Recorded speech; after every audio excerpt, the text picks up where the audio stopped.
Throughout this DVD, the terms learning disability and intellectual disability will be used interchangeably.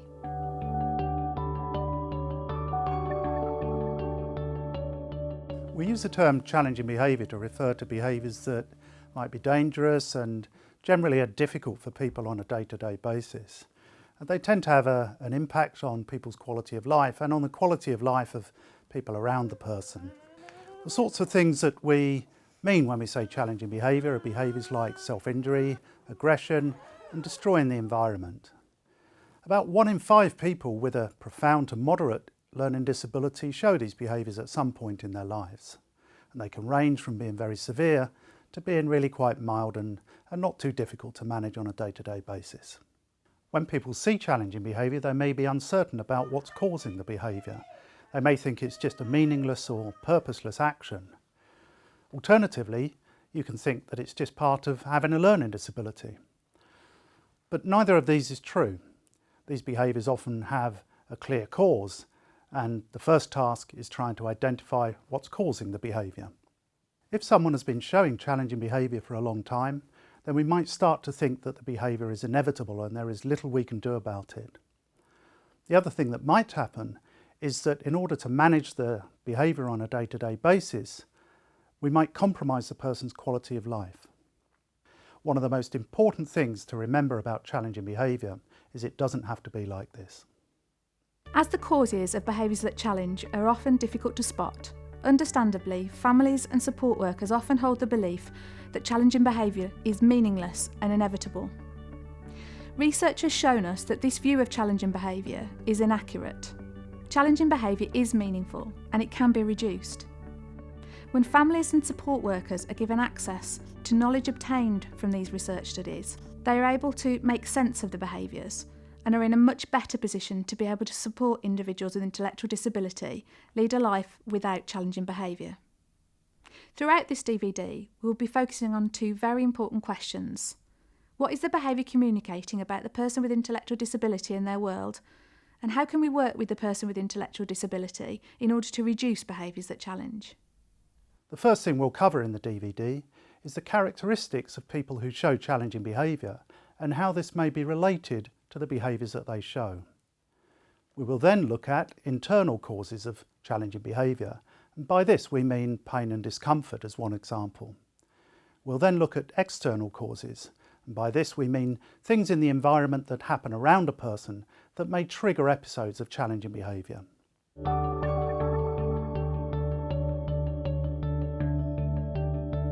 Research has shown that certain individuals are more likely to show challenging behaviour than other individuals. For instance, individuals who have communication difficulties, mobility difficulties, autism spectrum disorders, or a greater degree of intellectual disability are more likely to show challenging behaviour than others. We know that individuals with these specific characteristics are more likely to show challenging behaviour because they may not have other ways of communicating their needs and preferences to others.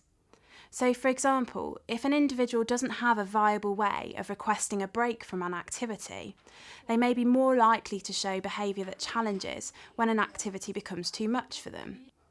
Now, what we're not saying here is that this is an explicit form of learning, that an individual is intentionally showing challenging behaviour in order to get a break from an activity, but rather that over time, these 2 events, having a break from an activity and challenging behaviour, have occurred closely together in time and so have become linked.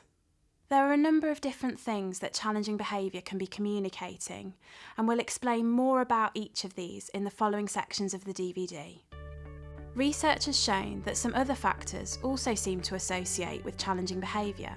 For example, impulsivity, overactivity, and higher levels of repetitive behaviour.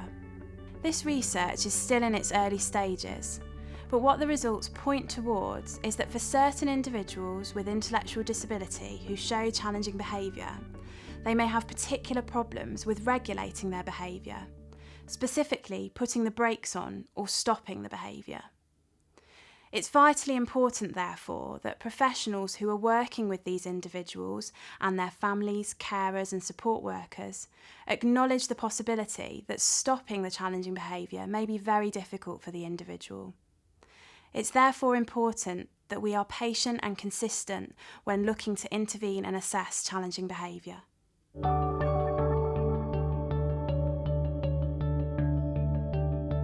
When thinking about challenging behaviour, the word cause itself is problematic. There is almost never a one-to-one relationship between what we think is a cause of challenging behaviour and the behaviour itself. Instead, it's better to focus on a number of factors which make the behaviour more or less likely to occur. It's also important not to assume that the cause of a behaviour at one time is necessarily the cause of a behaviour at a later time. There is clear evidence that the causes of behaviour change over time. Additionally, the causes of challenging behaviour differ between people. Even if two people show the same type of behaviour, for example hitting their heads, it's not necessarily the case that they will share the same cause. Challenging behaviour is typically due to a number of factors. Some of them are external to the individual. This refers to what's happening around the person at the time of the behaviour, and some challenging behaviour is due to internal factors. Internal factors are things we cannot see. They are internal to the person. There are two types of internal factors that can cause challenging behaviour: pain and discomfort, and a strong preference for particular sensory stimulation.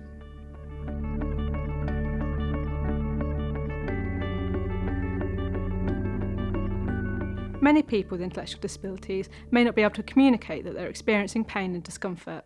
Because of this, they may find alternative ways to communicate they're experiencing pain. Challenging behaviours, particularly self-injurious behaviours, may be associated with experiencing pain and discomfort. For example, middle ear infections, skin irritations or infections, and gastroesophageal reflux. Self-injurious behaviour may be directed towards the part of the body where the person is experiencing the pain or discomfort. For example, banging the side of the head when experiencing earache or the jaw when experiencing toothache. However, in other instances, the self-injurious behaviour may be directed towards a part of the body that's unrelated to the site of the pain.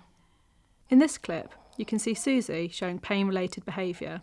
The types of behaviour we would expect to see when someone is in pain are fidgeting or squirming, kicking of the legs, shaking or shivering, crying and negative vocalisations, social withdrawal, and a negative facial expression, in particular 2 furrowed lines between the brows. Susie began spending a lot of time lying on the floor, hitting the side of her face. She showed a negative facial expression when she was doing this, suggesting that she was in some kind of pain or discomfort. Susie showed this behaviour about a quarter of the time, and she showed the behaviour in lots of different situations. The sudden onset of the behaviour and the fact that it was shown in lots of different situations suggested the behaviour was less likely to be due to something in Susie's environment, but in fact be due to pain. Susie's behaviour suggested she might be experiencing tooth pain or a middle ear infection, which was also the site of the self-injury. Staff observing this behaviour could not be sure that Susie was experiencing pain from this one observation, but her behaviour suggested it might be the case. Following a medical checkup, Susie was treated for dental problems and for reflux. After this treatment, her self-injury reduced to nearly 0. However, when medical treatment was withdrawn, the self-injury re-emerged. This indicates a clear association between the pain that Susie was experiencing and her self-injurious behaviour. It's important to remember that while Susie showed typical patterns indicating that she was experiencing pain and discomfort, not everybody experiencing pain and discomfort will show this pattern of behaviour. Therefore, any sudden changes in behaviour should alert you to the possibility that the person is experiencing pain and discomfort. Pain may also be shown in response to everyday stressors, such as being asked to wait or being asked to do something. Because of this, challenging behaviour may be more likely to be shown in these situations.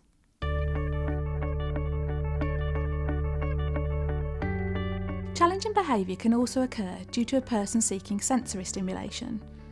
This refers to the sensations that a person may see, hear or feel as a consequence of particular behaviours. When access to sensory stimulation is the main cause of challenging behaviour, it's most likely in relation to self-injury. So some individuals engage in self-injurious behaviour because the immediate sensory or perceptual consequences are experienced as pleasant. If the consequences are pleasant, then the person is more likely to engage in this behaviour in the future to have the same experience again. In the last section, you heard about how individuals can self-injure due to pain. Sometimes a behaviour may start due to pain, but continue because it produces a pleasant sensory experience for the person. In this clip, you can see that Jim is alone and banging his ears. This behaviour continues even when there are no people around to observe Jim doing this. The ear banging is a similar behaviour to the behaviour that Susie showed when she was in pain, but Jim's medical examinations showed no sign of a physical health issue. However, the staff observed that when Jim is in a busy environment with lots of things to do, the ear banging reduces even when people are not talking directly to him. This suggests that Jim is engaging in ear banging because it provides sensory stimulation when he has nothing else to do and he enjoys it. However, it's important to observe Jim many times in different situations to make sure that the behaviour is not maintained by an external cause or reward. Jim also presses his eyes. Many individuals eye press because it produces visual patterns. It's not surprising that if someone finds a way to produce a pleasant sensation, that they will do it over and over again for long periods of time. Some people with an intellectual disability will experience different or unusual sensory responses to physical stimulation. This can explain why behaviours continue despite appearing painful to observers.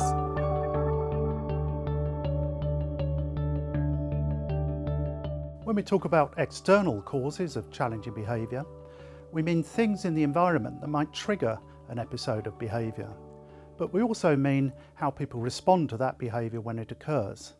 And there are two ways of responding to challenging behaviour that are important to whether the behaviour continues in the long term. One is whether we respond to the behaviour in a way that the person finds very positive and rewarding. And the other is whether we remove things from the person's environment, take things away that they don't want to happen.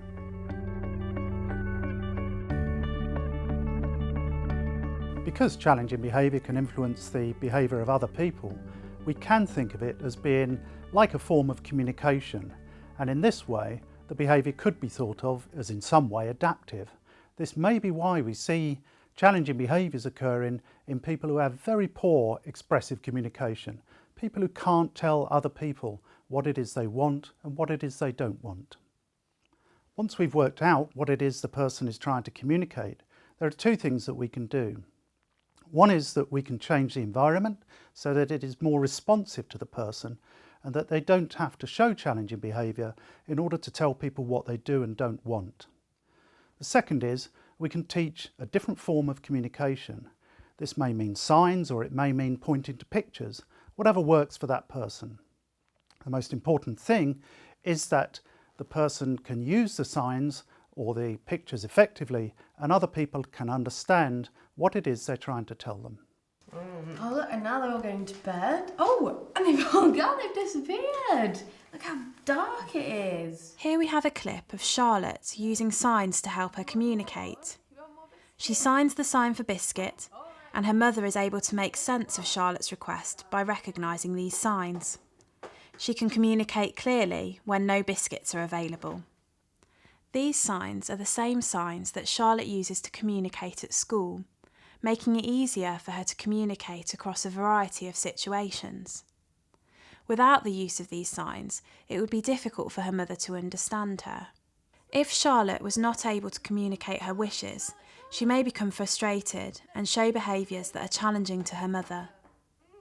In the end, while becoming frustrated is not an appropriate way of communicating that Charlotte wants another biscuit, it can be a very effective way of communicating if it results in her receiving a biscuit. It's not surprising that Charlotte shows these behaviours, as it's always important to put ourselves in the shoes of an individual with an intellectual disability and ask, how would I behave if I couldn't communicate my needs and preferences to others, and if other people couldn't understand me? A high proportion of us would likely engage in behaviours that other people may find challenging. Challenging behaviour can act as a form of communication. Even when someone with a learning disability has another way of communicating that might be more appropriate, they might still show challenging behaviour, and this is often because it gets a quicker response than a different way of communicating.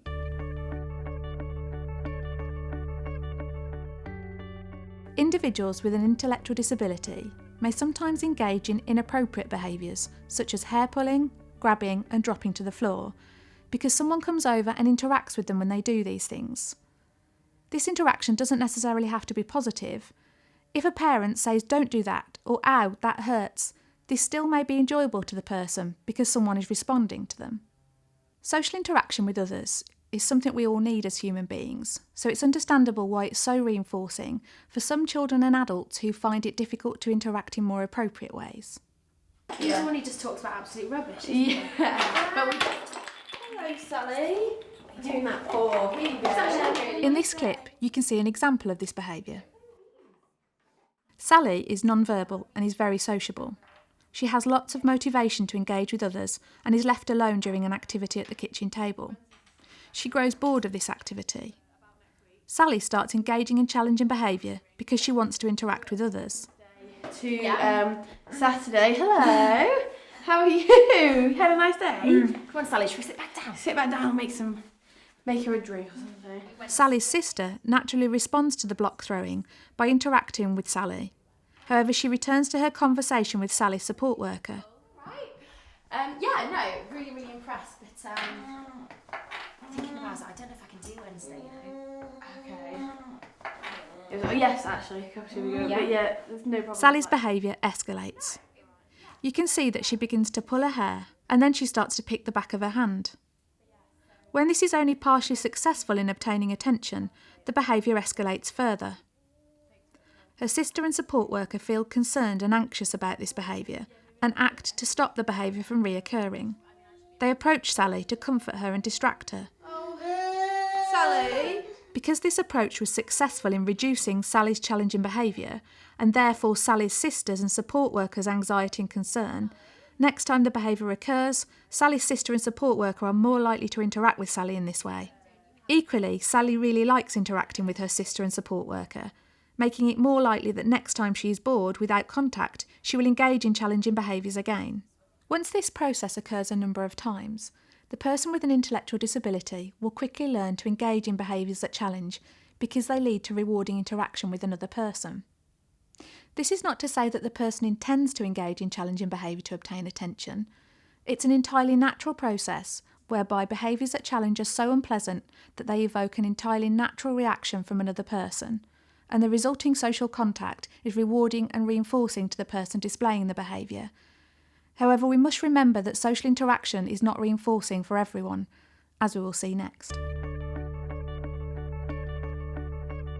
It may be that for some individuals who find social contact difficult, challenging behaviour becomes an effective way of reducing social demands. This may be a particularly important cause of challenging behaviour for individuals on the autism spectrum who show challenging behaviour. Hello. Hey, come through. Hi. Oh, how are you doing? In this clip, you will see Daisy sitting by herself. When her sister's friends arrive, Daisy becomes increasingly more withdrawn and orientates her body away from others to avoid eye contact. She shows heightened repetitive behaviours typically associated with autism spectrum disorder. Do you remember? Yeah, the last time you went. Her sister's friend tries to interact with Daisy, but she doesn't appear to like interacting with her and pushes her away. We think Daisy pushes others because she has learnt that when she does this, people leave her alone and stop interacting with her. Her sister finds the behaviour distressing and tries to intervene. When Daisy pushes her sister away, her sister takes her friends to another room. Because the friends leaving occurs after Daisy pushed them, she is much more likely to push individuals in the future when she's finding social interaction hard and wants other people to leave her alone.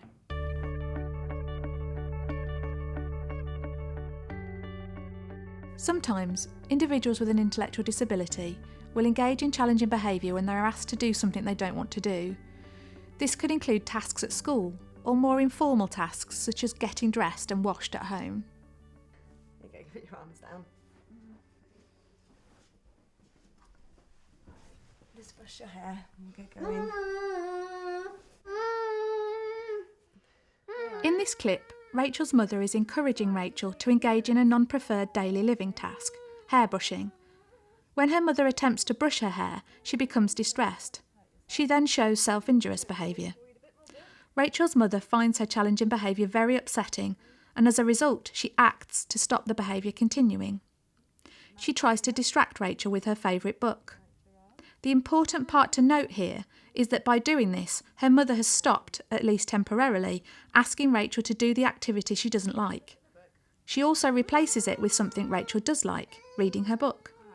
The removal of a demand that Rachel finds aversive and the presentation of a preferred activity immediately following an occurrence of challenging behaviour makes it more likely that challenging behaviour will occur next time she is faced with a task she doesn't like. And then we'll try again.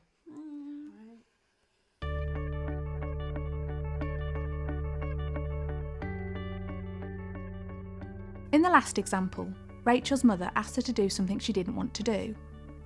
One reason she may not have wanted to do this task was because it involved an unpleasant sensory experience. Some individuals with an intellectual disability engage in challenging behaviour to avoid or escape from an aversive sensory experience, such as a loud noise or a bright light. Sensory hyper and hyposensitivities are common in autism spectrum disorder. This will be highlighted in the following clip.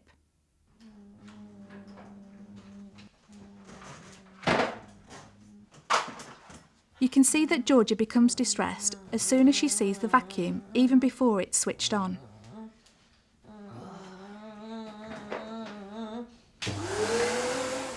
When the vacuum is turned on, she becomes distressed and then shows self-injury.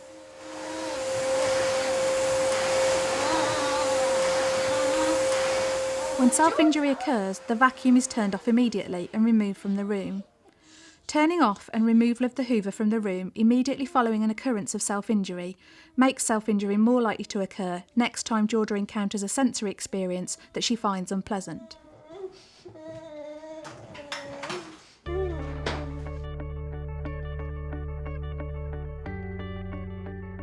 Just like anybody else, people with learning disabilities often have personal possessions that they find rewarding, that they like using. And sometimes it's necessary to take this away from someone in order to do something else. At these times, this might trigger episodes of challenging behaviour. In this clip, you can see Daniel. It's dinner time. Daniel is playing on his iPhone, and his mother comes to try and remove it so he can eat his dinner. He holds onto the iPhone and resists it being removed. When she manages to take the iPhone away, he becomes distressed and shows self-injurious behaviour and bites his hand. His mother gets very worried that he will hurt himself. She gives him the iPhone while he eats his dinner. He immediately stops headbanging. The next time Daniel is told he cannot have the iPhone, he is more likely to show this behaviour because it's been effective in the past.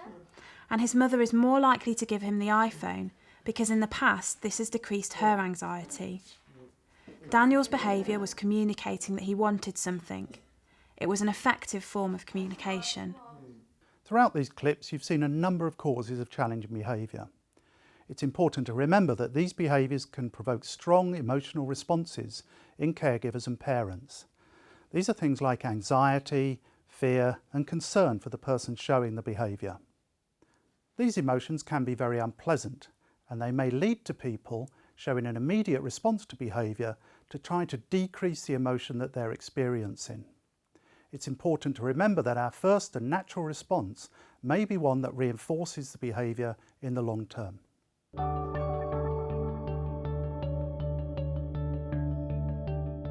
Sometimes behaviour that challenges occurs in anxiety-related situations, such as when there's a high social demand, when the situation is unpredictable, when there's a change to a routine, or when the environment or people are unfamiliar.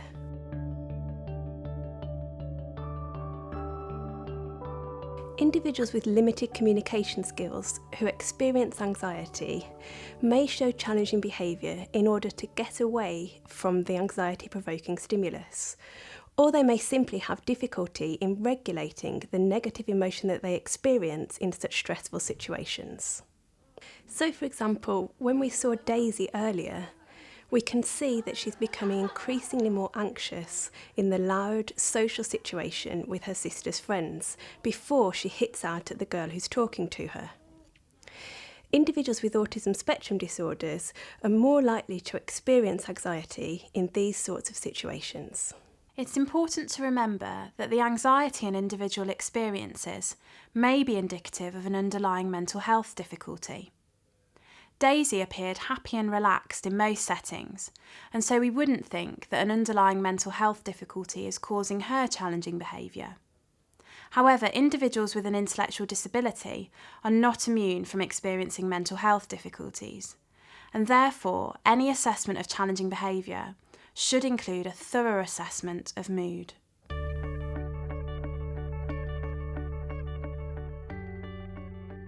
Some individuals with intellectual disabilities find it difficult when a repetitive behaviour, such as lining up objects or adhering to a strong routine, is interrupted. This is a particular issue for some individuals with autism spectrum disorder and also for some individuals with certain genetic syndromes such as Prader-Willi syndrome. Individuals with these disorders may have differences in the way the brain works that make changes particularly difficult to process. Julie, can you go get ready for your bath because it's nearly dinner time? Yeah, all right. In this example, we can see Julie. Julie is expecting to have her bath before she eats her tea. Actually, can you tell Julie we'll have a bath afterwards and we'll eat dinner first because it's nearly ready anyway. Yeah, Ella's got to go off. Yeah.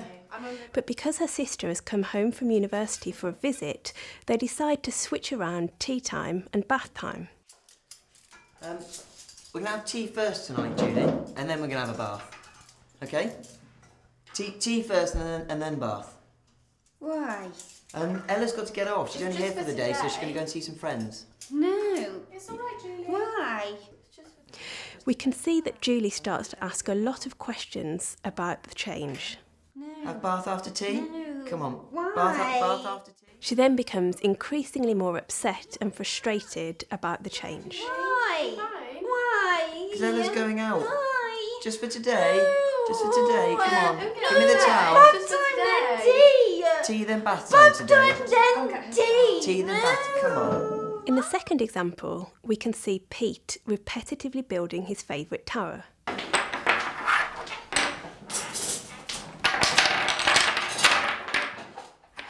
Watch what happens when his sister interrupts this repetitive behaviour to lay the table for dinner.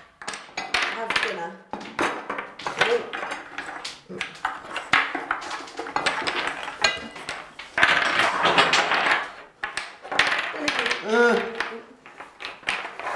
Blocks away. Pete is highly fixated on his repetitive behaviour, which makes it particularly difficult for him to move on to a different behaviour. It's okay.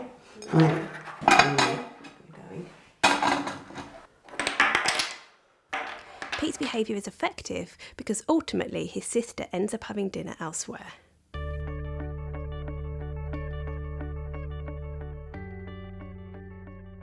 For some individuals, their intellectual disability is caused by having a genetic syndrome. If your child or the person that you support has a genetic syndrome, it's very important to consider whether this could be affecting their behaviour that challenges. For example, individuals with Cornelia de Lange syndrome show high levels of health problems and gastroesophageal reflux. These conditions can cause pain that affects behaviour. Another example is that individuals with Prader-Willi syndrome can show high levels of temper outbursts that are caused by brain-based cognitive difficulties. While we cannot cover genetic syndromes in detail in this short DVD, we would encourage families and support workers for whom this information is relevant to seek out syndrome-specific information where this is possible.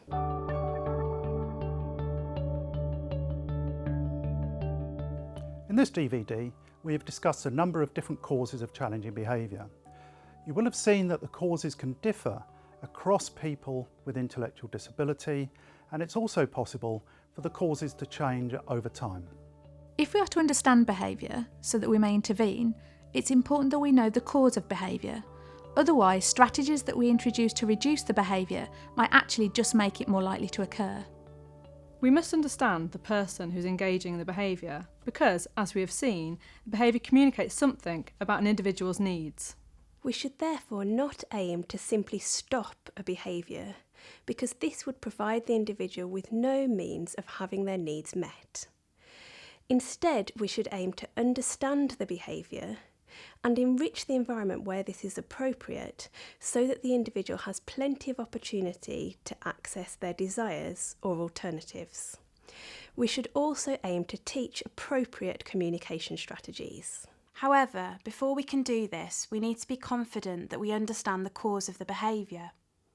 We can do this by carefully observing and recording the behaviour in different settings, specifically looking at what happens before, during and after the behaviour. Through doing this, we can spot patterns. It's really important to remember that it can be very difficult to pinpoint the specific cause of challenging behaviour, and so it's essential to do careful monitoring over a number of weeks. A clinical psychologist or a behavioural team can help with the assessment process and guide you to the best information that is available. It does take time to do this, but it's worth it and it works. When it comes to challenging behaviour, remember, it doesn't have to be like this.